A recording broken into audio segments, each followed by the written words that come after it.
मो रोजी चैनल के आपण मानक सबको स्वागत करुछे। आज चलून बनावा पूरा स्पंजी और सॉफ्ट इडली। सेतिर लगे देखुन 2 कप चाउल आ गोटे कप बिरी नहीं जाइछे आ सेटा 5-6 घंटा मई बुतरी करी रखी देथिले।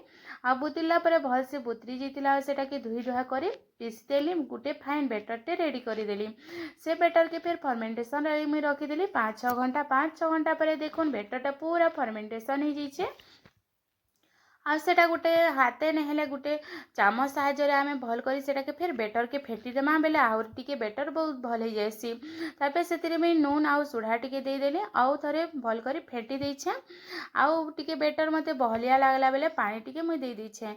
बेटर के बेसी बहलिया नहीं रखुन टिके पतला रखितिमा। आउ तार पे देखुन इडली छंज नहीं गली सियाड़े पानी हिटा गरम कर देली ना। तार पे से इडली छंज रे काणा करमा आमे टिके टिके ऑयल स्प्रेड करी देमा बेले इडलीटा पूरा भल करी तार में उसकी एबा और भल हे थिसी भी तार में नाई लटके से छंज रे तार में इडलीटा नाई लटकी जाए। देखुन इटा तार पे सबू तो मुई ऑयल दे देली। तार पे गोटे डुआ साहाय्य रे सेटा के नहीं देली नेली बेटर मानकू और सब इडली छंज रे दे देइछे। एटा कम कम देतिमा कहला जे फिर फुली जैसी इडलीटा बेले तार पे पानी तो गरम हो गला। तार पे सेटा के आमे दे देमा आ सबू के आउ खापी देमा। आउ जिते बेले आमे इडली बनामा नहीं के फ्लेम के मीडियम रखी थिमा आ मझे मझे टिके चेक करूथमा इडली हेलान कि नहीं बोली करे। जिते बेले आमे केंदा करी जानमा इडली हेलान बोली करे जिते बेले तार में चौकू गुटे नहीं जिमा और देखमा जे तार में किछि भी नहीं लटकीबा चिपचिपा नहीं हबार से चौकूटा रे किछि तार में बेटरटा नहीं लटकीबा बोले जानमा जे इडलीटा रेडी हो गला।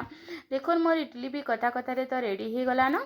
तार पे एटा देखुन पूरा केते बढ़िया भी पूरा उसकी आसुचे इडलीरा मुई चौकू रे टिके टिके पहला सेटा के काढ़ी देसी तार पे से चामच रे मुई सबू के काढ़ी देसी।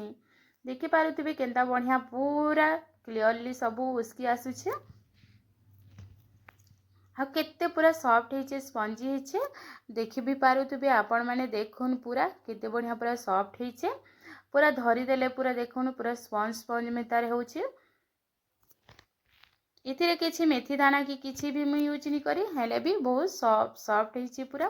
तार पे सितिर ले गोटे चटनी टे रेडी करमा। इथिरे मुई नहीं छे बुट डाली आ सेटा के भल करी टिके मुई भाजी दीछे बेले बेसी तो पूरा लाल नहीं करूँ टिके टिके लाल करमा और भाजी देमा। देखुन इटा भाजी देली आउ पानी रे टिके मुई धुई देली आउ ग्राइंडर जार रे दे देली सेथिरे नड़िया कंचा मिर्चा और लहसुन भी ऐड करी दीछे। रेडी हो गला तो चटनी इथिरे आमे छुंक देमा आउ नून स्वाद हिसाब दे देबे टिके जे जिन हिसाबे नून जे कम भी खाऊसन नून से हिसाबे देबे जे जिन हिसाबे खाएसन से हिसाबे नूनटा दे देबे जेतकी लागबा नून हेतकी देबे। तार पे एटा देखुन कढ़ाई बसे देली सेतिर लई छुंक रेडी करूछे।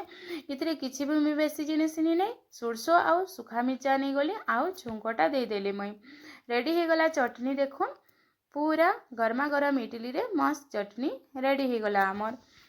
तार पे एटा के आमे सर्व करमा।